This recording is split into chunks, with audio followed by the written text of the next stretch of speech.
Book 101 is all about the books that I read for the last 40 years. And today I have my special guest.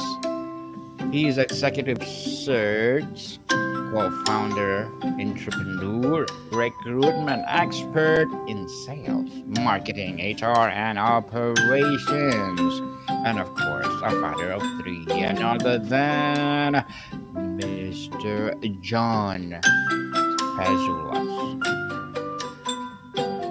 Thanks for having me.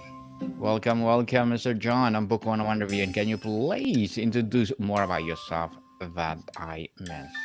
Yeah, so I'm John Pezoulas, managing partner and co-founder of Ready Set Exec. We built this company over the last 3 years to help executives transition to new employment in the United States and abroad. And our specialization is sales, marketing, HR, and operations. But having said that, I've had a long career in executive search and recruitment for over 15 years, so can definitely speak to some career advice in terms of how you want to progress your career if you're a new grad or if you're a seasoned professional and what you should do in terms of finding employment in this new market. Yes, and thank you so much for sharing your knowledge and wisdom to the world, Mr. John. Thank you. And today let's talk about a career advice. So tell us, if we could only give one piece of a career advice that trumps all others, what would it be and why? I think the most important thing I would say to anyone in their career is to find what your superpower is. So everyone has something that they do very well. It could be Mm-hmm. organizing books on a bookshelf, it could be painting, it could be writing poems, whatever it may be. Find what you do well and then find a way to monetize that in your career. Okay? Because what we do Yes. well and what we naturally are, let's say, just naturally feel like doing, you know, is Mm-hmm. what's going to be something that you want to have as a day to day with your job. Okay. And so with Yes. everybody, it's self-awareness to figure out, what is it that drives you? What do you like doing on a day-to-day basis? What are some things that you don't like doing? And really just being self-aware of yourself in terms of like your strengths, your weaknesses, and so on. And before you start getting into your career or whatnot, do some self-assessments. Do some talk with peers, talk with people you work with in your college days. Let's say, figure out, um, you know, all your strengths, all your weaknesses. What is your natural tendency in terms of if you're an introvert, extrovert, and so on? All these behavioral traits you have, and all these other traits as well from learning and so on. And once you have figured all those things out, which sometimes can take some time, but I think if you ask your family and friends, they know you best, right? Where do you see me doing? Where do you see my strengths? What do you see that I struggle with, right? Mm-hmm. And using all that information, you can start to build an idea of, okay, this is the type of work settings that work for me. So some people like to work with their hands. They would probably not do well in an office environment, right? That's just a simple example, but it gives you an idea of like figuring out what drives you. And I think that's very important. No matter what you choose in your career, if you're not passionate about what you do, you're going to struggle. And the worst thing is going to a job that you're not passionate about or you're not driven to do, because then it's just a job. And if you want to have a career, which is a little bit different than just a job, you need to be passionate about what you're doing. So that would be my number one. Know thyself. Wow. Well, thank you for that number one. So, what Yeah. is the most common limiting belief you see people hold about their careers, and how can they break free from it? I think as you grow up, when you're a child, you have these feelings that anything is possible. You can be a superhero like Marvel, you can be a Disney princess, whatever you want to be, you can be, right? Mm-hmm. And then as you start to grow up, you hear a lot of people telling you what you can't do. And and you start to develop these self doubts, these imposter syndromes, all these things that can really make you feel like you can't do things, you're limited, or not all of us are going to be NBA all-stars and so on, but um, don't you'll start to build these things and these self-doubts and these barriers to yourself in your head. And I think that could be very limiting, because once you have those doubts built up, then you become very risk averse for doing things. And I'll give you a perfect example. For me, my whole life, I wanted to start a company, but I Yeah. had a lot of limiting beliefs in terms of, oh, I don't know if I can do it. It's so stressful. Um, it's really hard. A lot of different things that came up. And then finally, once I took the leap and did it, and then I realized, oh, it is hard and all that for sure, but I was able to overcome my own barriers that I had built for myself. So self-limiting beliefs, sure, people build them on themselves through their experiences in life. And I think by trying to build your own confidence, by going out there and succeeding at small little things, start with small wins and keep pushing forward. A little small win builds to a bigger win, builds to a bigger win, and so on. And as you start to have this acceleration of things that you're excelling at, you Mm. start to have that confidence in yourself, right? And so for some people, it takes a long time. It took me until I was in my 40 to start my own business here. But for others, it may not be the same path for them, right? But I think, yeah, you build your own trap for yourself, by what people have said to you, bullies at school, all sorts of things that have happened through your life and your shared experience. So I think, yeah, there's a book actually about this. It's called "You Are the Mountain." That's a good book to read, actually, now that I think about it, because we create the mountain in front of us that we have to scale. So everyone Yes. has their own unique experience, and that's understanding that and understanding why do we have these beliefs, what happened that made me doubt myself, right? And Yeah. failure, I mean, you either learn, you never lose, right? You'll only learn. So take every failure with a learning mindset. Hope that makes Yes. sense. Makes sense. We are the mountain of ourselves. So, how can someone differentiate between a temporary slump and a sign that it's truly time to make a major career pivot? I think you have to do some self-evaluation and see what went wrong at the last job. And I think if it's happening one job after the other where you're failing, then you need to reevaluate, how am I approaching work? Is it that I'm not competent for the job, or am I not showing up for the job? And not showing up for the job is a different thing. You're not passionate about it. You're not excited about it. You're not motivated for it. That's a whole different problem than just having mistakes and things that failure, and and having your own things that happen. I know sometimes you'll lose your job and it's not your problem at all. It could be that the company was restructuring, there was a merger and acquisition, there was downsizing. Now they're trying to get rid of jobs with AI. And so you could lose your job to AI. Was that your fault? No. Could you have done anything different? No. So I think you really got to evaluate every job you have. How did you perform there? Did you win awards? Did you do well? And just see also, like, how much effort did you put into these positions that you've had.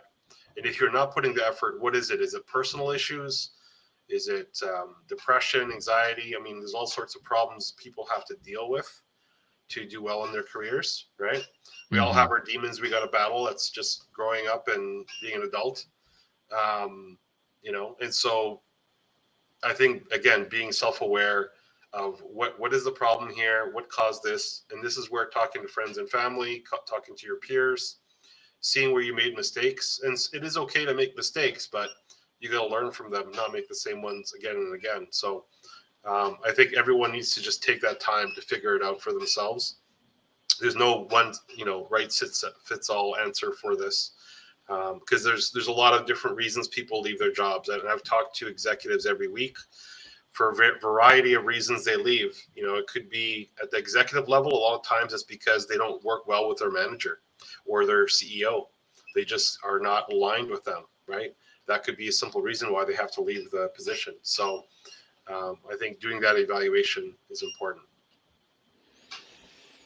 Interesting. Mr. John, so beyond salary and title, what are the most underrated factors people should consider when evaluating a job opportunity?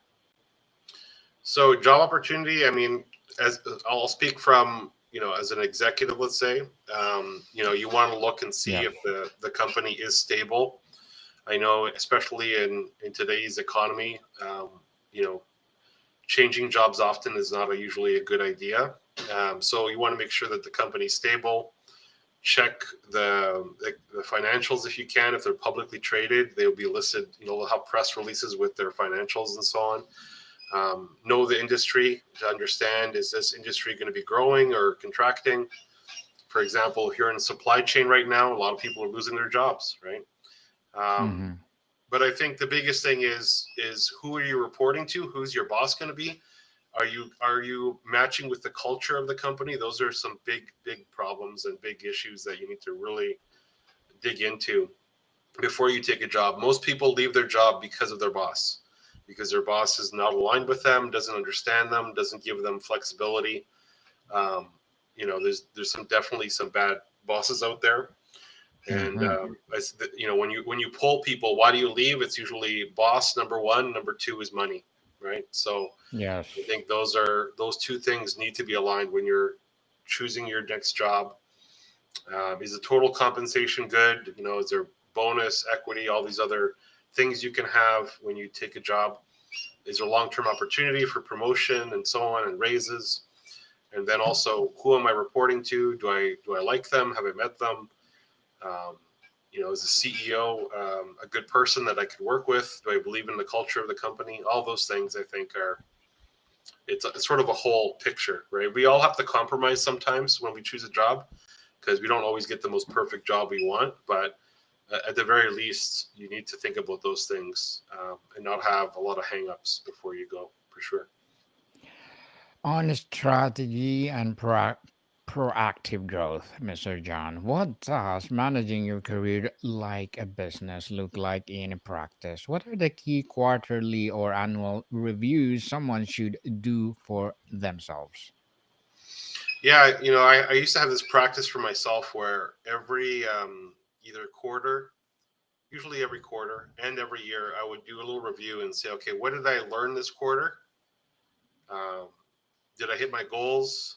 You know, one of the things we like to do is set our own personal goals besides just work, right? So you have your goals for work, and usually your manager will set some financial goals or revenue goals or whatever it may be for the job that you have. So you'll have your job goals, but then you also have to have your personal ones. So you have to think, you know, um, what do I need to learn to keep my skills up to date? I always ask myself that every quarter. Is there any new skills I need to attain, or any new certifications, credentials, any courses for continued learning and development that I can take for myself? I'd be always asking that question every quarter. See if your business or your company can pay for it. If they even better, if they can pay for it for you. But if not, I mean, pay for it yourself. I mean, we got to take control of our careers.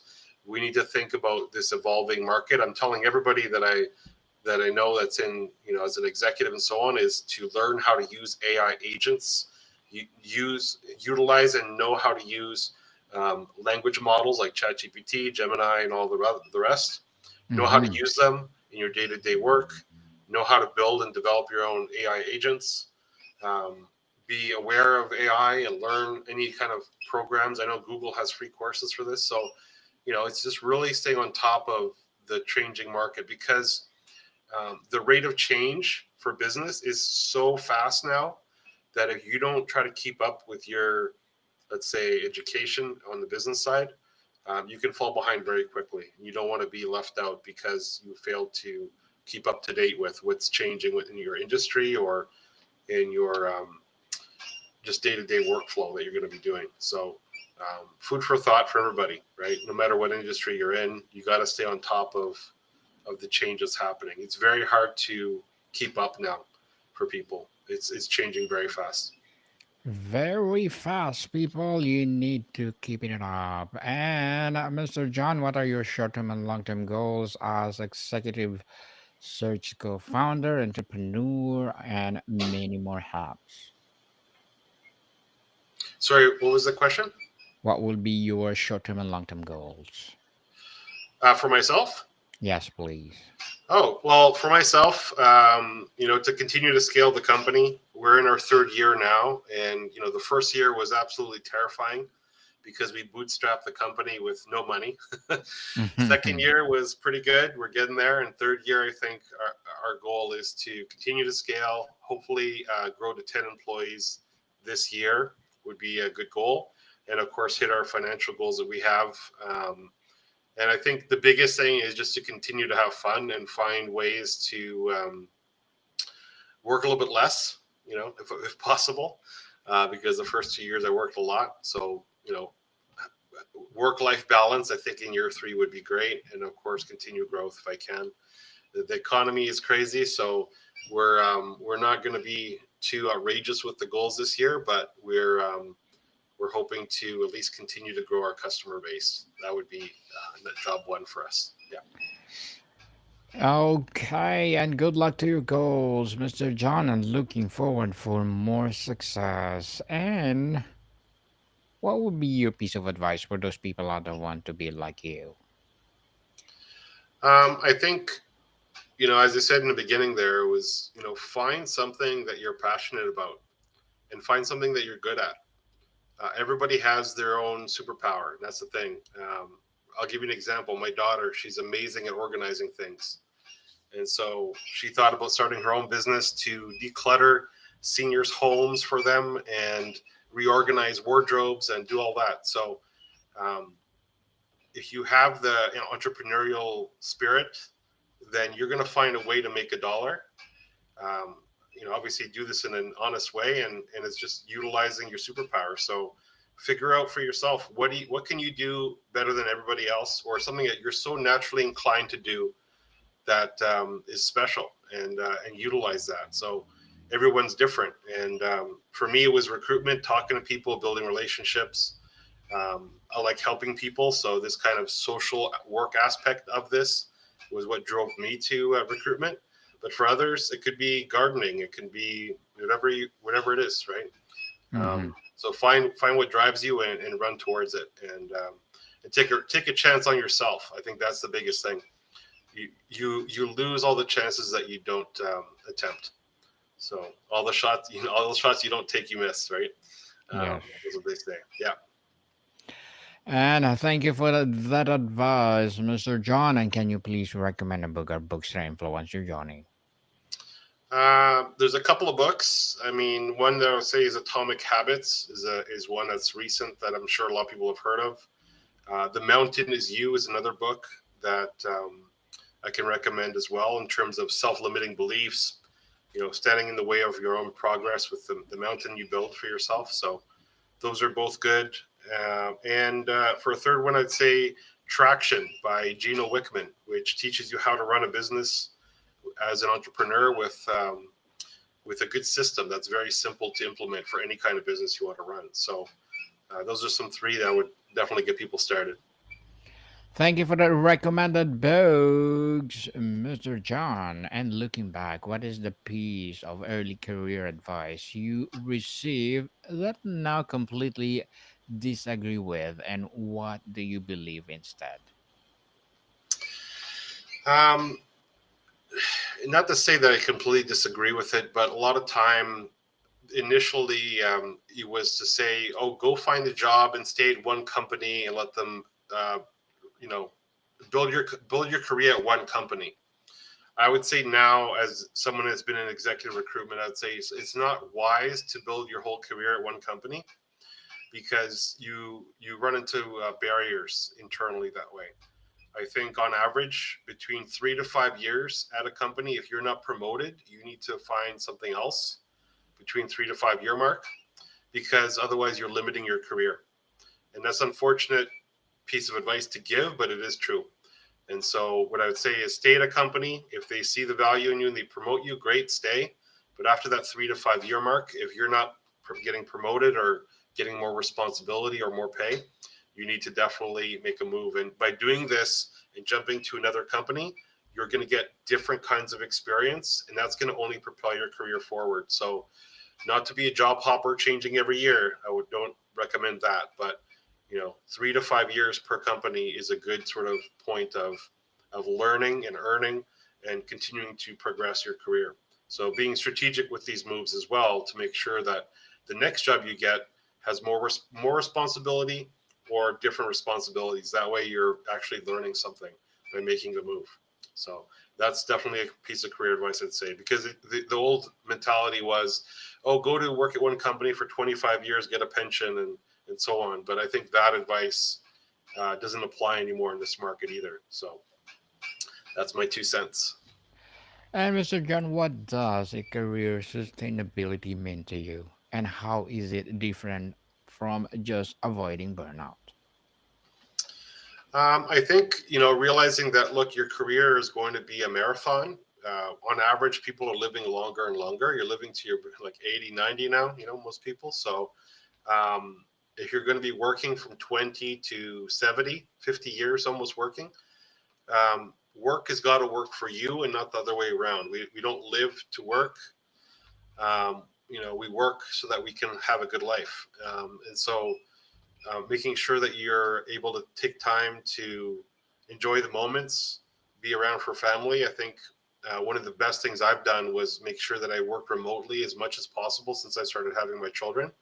And so I've been able to be there and not miss moments, because those times when they're young is you're never going to get it back. So career sustainability to me is um, making sure you prioritize your family, number one.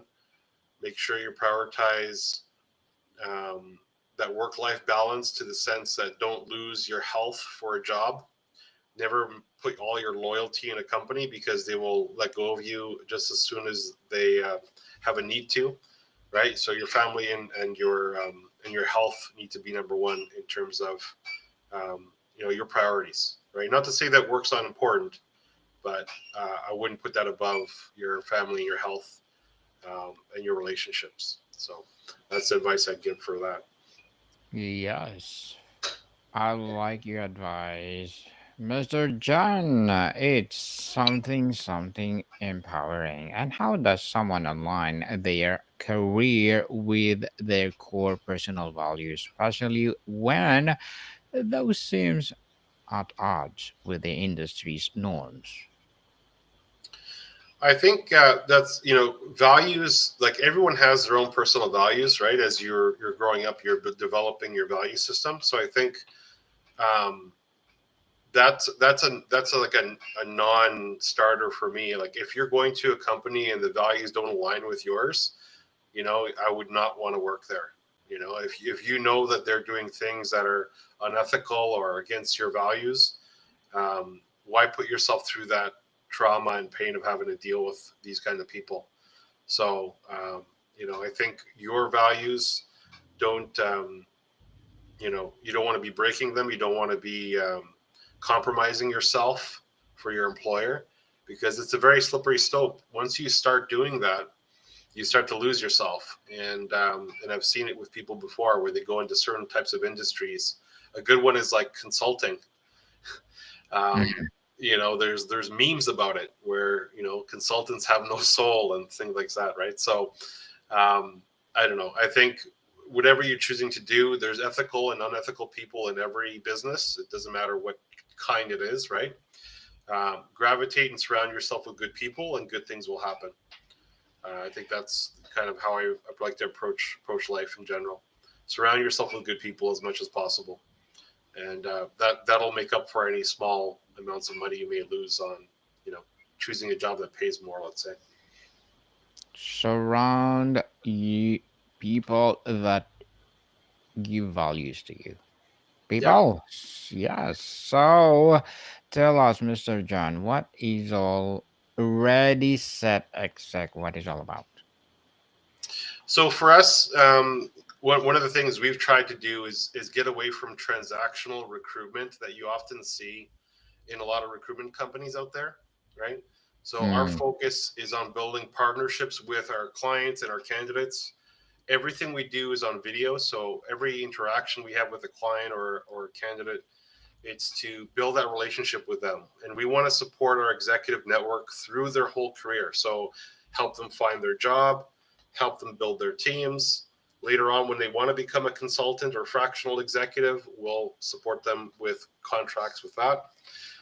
And we do this by, really focusing on that relationship with each person, getting to know them well, seeing where we can add value and support them. Every month, for example, we run job seeking events for them. We also started our own podcast now to highlight executives in our network. And so we're really focusing on, not being an AI driven recruitment company, not being a transactional recruitment company, but one that actually cares about everybody we deal with, and creating win-win situations for the job seeker and for the client company. With us, our claim to fame is 39-day average time to hire, which is probably one of the best in the industry. And I'm not even blowing smoke on that for an exec search. It's very fast. But we also have a very high retention of 95% for 1 year. So when we place someone, they're not leaving. And we outperform internal hiring teams when they're hiring people, because most companies have a retention rate of around 70%. And so we're beating them on that as well. So I think that's just taking the time to really build those relationships, get to know people, and do what's best for both our clients and our candidates. And when people know that they can trust us, I think that's really the biggest thing, is someone that you can trust that's going to work with you, someone that's done it in terms of, I've been a hiring manager myself. I've hired for salespeople, marketing, HR, and ops, and I've done those positions myself. So it's, when you've done the job, it's easier to hire for the job as well. And we're very experienced recruiters on our team. So I think that's, in a gist, that's what we really are trying to do, because there's tons of recruiters out there, and you say you're posting a job and you're going to be approached by 100 recruiters, but how do you differentiate from them? And I think that is from our service level and our partnership that we offer them, that they know that they can count on us. So anyways, I'd like to think that that's what they're thinking as well. Yes, definitely. And Mr. John, what are your vision and mission in Ready Set Exec? So with us, we want to be the partner to help companies grow. And when you look at our values on the About Us page, um, you'll see our 4 core values that we have. So if you click over on About Us, About us, okay. yeah, right there. So the first one is tenacity. So when we say tenacity, that's, we don't give up. We have a lot of grit. We never will quit on the search. Adaptability. We're lifelong learners. We're always trying to improve. I like to follow the Japanese philosophy called Kaizen, which is continuous improvement. And I do that with not only the company, but also myself personally. So continuously trying to improve, figuring out where we can, get that 39-day time to hire even lower, for example. Transparency is our third value. That is so important, that clients and candidates can completely trust information we're saying to them. We're completely transparent what's going on. We're not trying to, put one over on people. And I think when there's clear, concise communication, that's very important, because we're trying to not only help the client, but we're also trying to help the candidate find employment. So as the middle person between that transaction, there has to be a very high level of trust, right? And then assurance is our final value, and that's really just standing behind our work. We guarantee our placements, and we'll work to make sure that our clients are happy. So those are the 4 core values that we like to live every day. And I think whenever we have an issue, then we look back at our values and say, okay, did we follow our core values and how we approach and dealt with this client or candidate?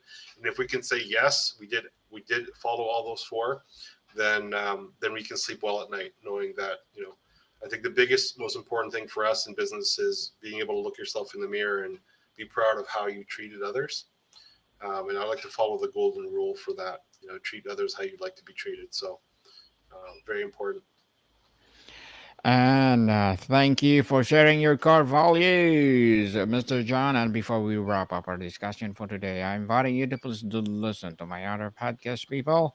because my abstract essay is already in fifth season, abstract poetry in second season, and my book 101 review in fifth season too, comedy 101 in second season, and my food 101 in fifth season as well, geography 101, love letters, movie 101 review, music 101, our fourth season, and science 101, sex 101 in its second season, and my baby podcast, Law 101, Mental Health 101, and Bible Verses 101. Please listen to them wherever you listen your podcast. So, Mr. John, ultimately, how can someone measure a true success of their career at the end of the day? I think it's doing research. It's making sure that you're on top of things in terms of your career. So a lot of times we're so busy working that we don't take time to think about our career as a journey, right? So what skills and gaps do I have in my career? Where do I need to improve? Doing those mental check-ins with yourself throughout your career, talking to peers, talking to mentors, all these things are going to help you be able to craft your career journey. It's you have to be in control of it and not just be a passenger in your career and go to jobs that approach you. You need to go find the jobs that are going to be ones that are going to help you improve, ones that are going to help you earn more, and it'll be fulfilling for yourself. So I think it's really important that we take control and grab the bull by the horns in terms of realizing our career is up to us. Others are not going to take care of us. We have to take care of ourselves. And if you have that mindset, you're going to figure it out. And thank you so much for sharing your knowledge and wisdom to the world, Mr. John. So, can you please invite our listeners to support your business, your advocacy, or whatever projects that you're doing right now? Well, I definitely would ask everyone to check us out at readysetexec.com. And we also have our podcast that comes out every Friday, Ready Set Exec, the podcast, where we chat with our executive network. If you're a job seeker, you can join us for our holiday event coming up in December. We're going to be doing a free webinar holiday event for job seekers. That'll be on LinkedIn Live. Yes, people, let's support Mr. John Pezoulas, because if you support him, for sure, more and more empowering advocacy like this to come. So, Mr. John, thank you so much for your time. Thank you for having me. Appreciate it. Welcome, people. See you soon.